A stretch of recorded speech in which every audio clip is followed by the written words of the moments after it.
স্ত্রীকে শাসন করলে অত্যাচারী, শাসন না করলে কাপুরুষ। স্বামী ঘরের বাইরে থাকলে আড্ডাবাজ, ঘরের ভিতরে থাকলে আকাম্মা। স্ত্রীকে চাকরি না করতে দিলে সন্দেহপ্রবণ, আর চাকরি করতে দিলে ওর কামাই খো। কোন দিকে যাবে পুরুষ? আচ্ছা ভাই, শুনলাম কুত্তার এঁটো খেলে নাকি জলাতঙ্ক রোগ হয়, এটা কি সত্যি?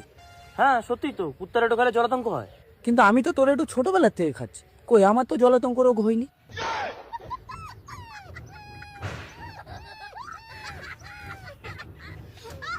সারাদিন ঘরে কামলা খেটে বাচ্চাদের হাগুমুতু সাফ করার পরেও যারা মেয়েদেরকে স্বামীর জন্য পরিপাটি হয়ে থাকার অ্যাডভাইস দেন, তারা সেম অ্যাডভাইস পুরুষকেও দিবেন প্লিজ। কারণ আমাদের চোখেও সুন্দর লাগার ব্যাপার আছে। আমাদেরও মন চায় সারাদিন কাজ করার পর একজন সুন্দর হ্যান্ডসাম স্বামী দেখে চোখ জুড়াইতে। পুরান একটা লুঙ্গি আর আধা টানা হওয়া একটা গেঞ্জি পরে চ্যাংদোলা হয়ে শুয়ে মোবাইল গুতাইতে দেখলে আমাদেরও গা গিরগির করে। তাই শুধু মেয়েরা না, পুরুষরাও একটু পরিপাটি হয়ে গুছিয়ে চলা উচিত। পুরুষের যেমন মেয়ে পছন্দ, মায়াবী, সুন্দরী, স্টাইলিশ, এডুকেটেড, হিজাবি, পর্দাশীল, রোমান্টিক, লম্বা, স্লিম, হালকা মেদযুক্ত পেট, বাস্তববাদী, সাহিত্যিক, ধার্মিক, বিজ্ঞান মনস্ক, নারীবাদী, স্বামীর অনুগত, কালচারাল, জাস্ট ফ্রেন্ড বিহীন, রিলেশন ম্যাটেরিয়াল, ওয়াইফ ম্যাটেরিয়াল, নম্র, ভদ্র, চঞ্চল কিন্তু চুপচাপ স্বভাবের, রান্না বান্না জানা, ঘরোয়া গৃহিণী টাইপের, বড়লোক বাপের কম বয়সী একমাত্র মেয়ে। বউ, তোমার জন্য জন্মদিনে উপহার এনেছি। এই মধু, এই দালাল কেন এসেছিল আমাদের ঘরে? আমাকে জন্মদিনের উপহার দিতে এসেছিল। এই তো আমি তোমার জন্য উপহার এনেছি, আবার তুমি ওকে ডেকেছো কেন? ভিখারি, তুমি আমাকে জন্মদিনের সিঁদুর কৌটো উপহার দিচ্ছ? এই দেখো, দালাল আমাকে আইফোন দিয়েছে। স্বামীর যতটুকু থাকে সেটাতেই সন্তুষ্ট হতে হয় মধু। তোমার কোনো কিছুতে আমি সন্তুষ্ট না। তুমি কোনোদিন আমার চাহিদা মেটাতে পারবে না। আমি চললাম। মধু, আজ তুমি যে উপহার এখানে ছুঁড়ে ফেলে দিয়ে চলে যাচ্ছ, একদিন তোমাকে এই উপহার নিতে এখানে ছুটে আসতে হবে, আর সেদিন তুমি এই উপহারটা ব্যবহার করতে পারবে না। আমি আইফোন ব্যবহার করব। চলো দালাল। 6 মাস পর। মনে রাখবে, তুমি আমার রক্ষিতা, বউ না। ঘরে যাবো না মানে ঘরে আমার বউ আছে। আমার স্বামী কোনোদিন আমার গায়ে হাত তোলেনি।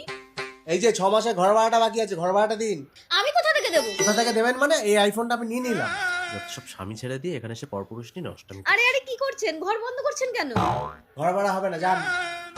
আমি সব হারালাম না।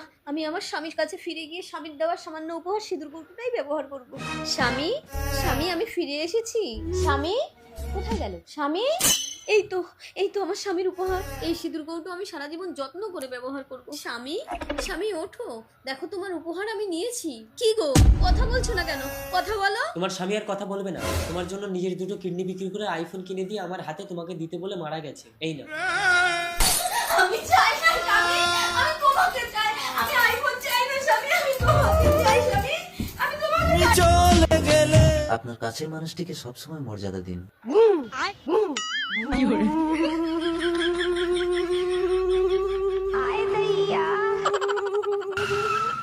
কি রে দিদি, তুই এত সকালে কোথায় যাচ্ছিস?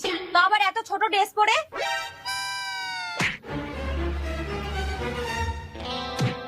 দিদি দেখ না, আজকে হঠাৎ আমার বান্ধবী বিদেশ থেকে দেখা করতে আসছে, ওদের সাথে দেখা করতে যাচ্ছি। শাড়ি পরলে ওরা যদি গাইয়া ভাবে, তাই এই ড্রেসটা পরেছি। তুই কোনো চিন্তা করিস না, তুই যা, আমি এদিকটা সামলে নেব। থ্যাংক ইউ রে।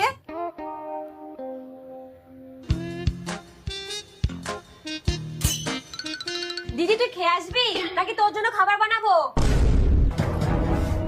বৌমা, তুমি এটা কি পরাছো? মা, আমি। চুপ করো, যাও শাড়ি পরে আসো।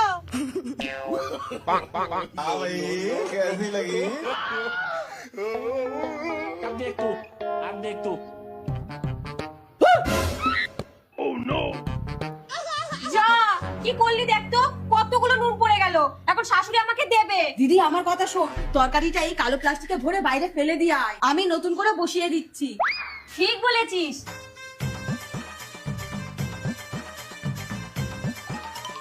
এই দিদি, তরকারিটা ফেলে প্লাস্টিকটা নিয়ে আসিস, যদি আবার কোনোদিনও নুন বেশি হয় তাহলে কাজে লাগবে।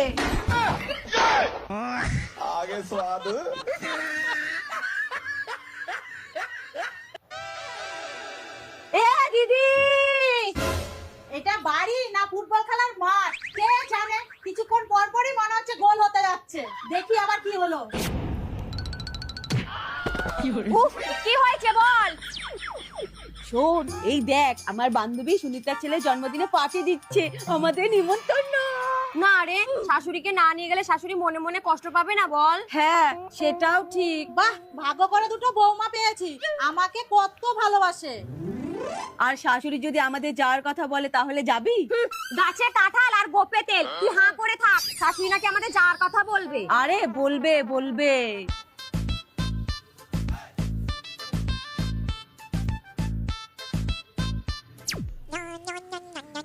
হ্যালো, হ্যাঁ সুনিতা বল।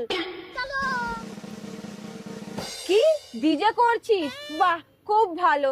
না রে আমরা যেতে পারবো না, শাশুড়িকে একা রেখে কিভাবে যাই বল? তাছাড়া এখন যাব, রাতে আবার কখন আসবো, শাশুড়ি একা থাকবে না বল? ঠিক আছে রাখছি। বৌমা কে ফোন করেছিল? মা আমার বান্ধবী সুনিতা, ওর ছেলের আজকে জন্মদিন, তাই আমাদের নিমন্ত্রণ করেছিল। যেখানে আপনি যাবেন না সেখানে আমরা কিভাবে যাই বলুন? তাতে কি হয়েছে, চলে যেতা। ঠিক আছে মা, আসি।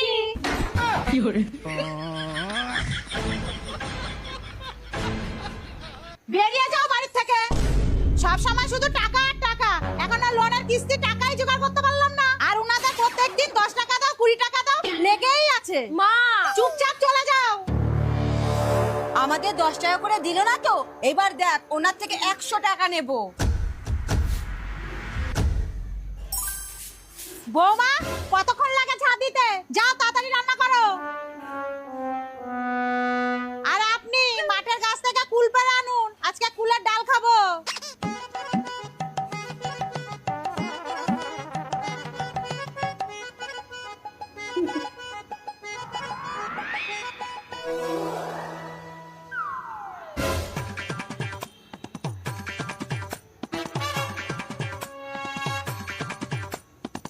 মা মা কিস্তি শেয়ার আসছে। এখন কি করব, টাকা তো জোগাড় হয়নি। মা আমার কাছে একটা আইডিয়া আছে, কিন্তু আমাদের 100 টাকা দিতে হবে। এই নাও 100 টাকাই ছিল।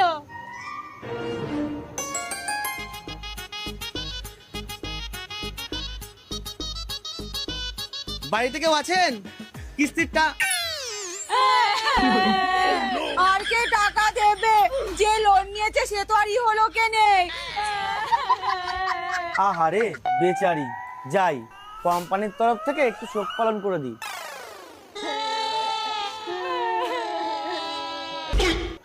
কিরে তুমি আবার এখানে বসলো কেন? সেটাই তো বুঝতে পারছি না, এবার কি হবে। আজকে মনে হয় আপনার কোনো কাজ নেই না? না না, কাজ তো অনেক আছে, কিন্তু আমাদের কোম্পানির কাস্টমার সার্ভিস খুব ভালো, তাই আমি কোম্পানির হয়ে একটু শোক পালন করে দিচ্ছি। কখন যাবে রে? কি জোর পাপ পেয়েছে। আপনাকে একটু জল দেবো?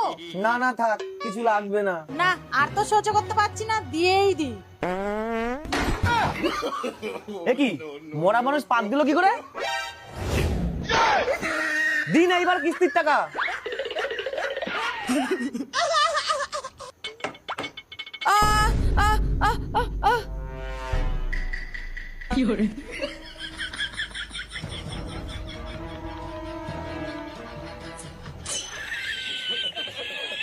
বৌমা বৌমা দাঁড়িয়ে আছো কেন?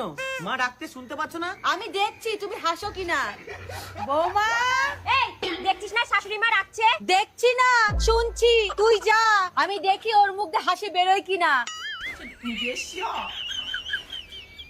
মা বলুন। আমার মাথাটা খুব ব্যথা করছে, একটু টিপে দাও না। দিচ্ছি মা।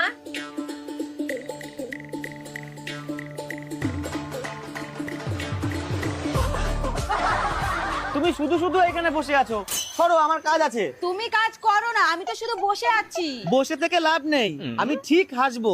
একবার হেসে দেখাও, আমি হাতুড়ি নিয়ে বসে আছি।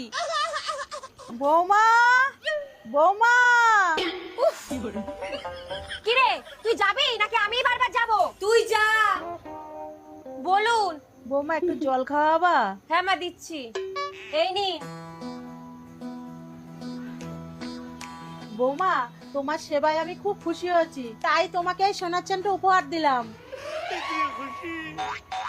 দিদি, এই দিদি, এই দেখ শাশুড়ি মা আমার কাছে খুশি হয়ে আমাকে এই সোনা চেনটা দিয়েছে। ঠিক হয়েছে, এবার দেখো কেমন লাগে। বৌমা এ কি মা, আপনি বারে বারে কাজের জন্য জন্য দিদিকেই ডাকেন, আমাকেও তো ডাকতে পারেন। বৌমা, এই কাজটা তুমিই ভালো পারবা। বলুন মা, কি করতে হবে? আমি পায়খানা করে ফেলেছি, তুমি একটু পরিষ্কার করে দাও। মা, দিদি আপনার কাজ করেছে, আপনি ওকে সোনা দিয়েছেন, আমাকে দেবেন তো? আরে হাত দিয়ে তো দেখো, একদম খাঁটি সোনা। যাকে চেন দিয়েছেন তাকে দিয়ে পরিষ্কার করিয়ে নেন।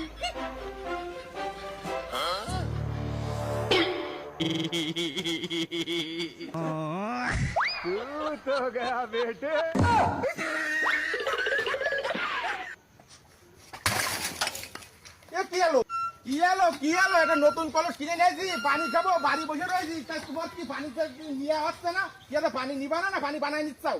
আচ্ছা, একটা নতুন কলসে অনেক ময়লা থাকে, এতে বালি ভরা থাকে, সে বালিটা আমি সমান করে ধুয়ে মুছে তারপর নিয়ে যাবো। তাই এমনকি বড় হয়েছে, বড় বড় হয়েছে, হয়েছে। হাঁটো ফটাফট হাঁটো, পানি খাবো। ওই হাঁটো তো ফটাফট হাঁটো। চলো। আমার সাথে দাঁড়া আসছে না, আমার সাথে দাঁড়া আসছে না। আরে ফসা বসাই, ফসা বসাই। আসতেছি, হাঁটো।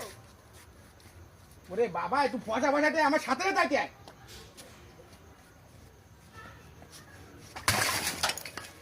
কি এলো? হাঁটো, হাঁটো, হাঁটো, আসো, আসো, আসো, হাঁটো, হাঁটো, হাঁটো, হাঁটো। আল্লাহ, বন্যা তুমি কি যাবো নতুন করে বেলাই দাও। নতুন কলস ভেঙে ফেলেছি, তাই মেলা দরদ ঠেকতেছে, পরান পড়তেছে। আমি যে তোমার বউ, আমার জানি দরদা খায় না, পরানা পড়ে না। একটা কলসের ওজন কত? 7 কেজি। তাতে পানি থাকে কত? 30 কেজি। মোট 37 কেজি পানি নিয়ে আমি একটা মায়া মানুষে যে তোমার সাথে সাথে এটে যাব। আমার তোমার কি মনে হয়, রোবট না মানুষ মনে হয়? কি মনে হয় তাই কদিন? আমি বুঝতে পারি, চলো। কি বুঝতে পারিস? তুমি কি বুঝতে পারিস? তুমি তো তলের ভাত লবণ দেখাও না। তুমি যদি তলের ভাত লবণ দেখাতে তাহলে তুমি ঠিকই বুঝতে। বুঝা গেছে? বুঝতে পারিছি, কোন বুঝতে পারিছি। বুঝতে পারোনি, বুঝতে তুমি পারোনি। বুঝতে যদি পারো তাহলে ওই তলের ভাত লবণ দিয়ে যদি খাইতে তাহলে ঠিকই বুঝতে। বুঝতে পারিছি, বুঝতে পারিছি, চলো চলো। বুঝতে পারিস? বুঝতে পারিস? তাহলে বুঝতে যদি পারো তা ফিরে নতুন কলসটা কিনে নিয়ে আসো, পানি যদি খাইতিস।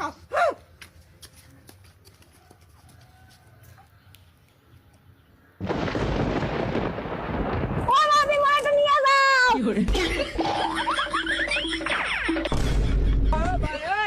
আয় ওরে মা।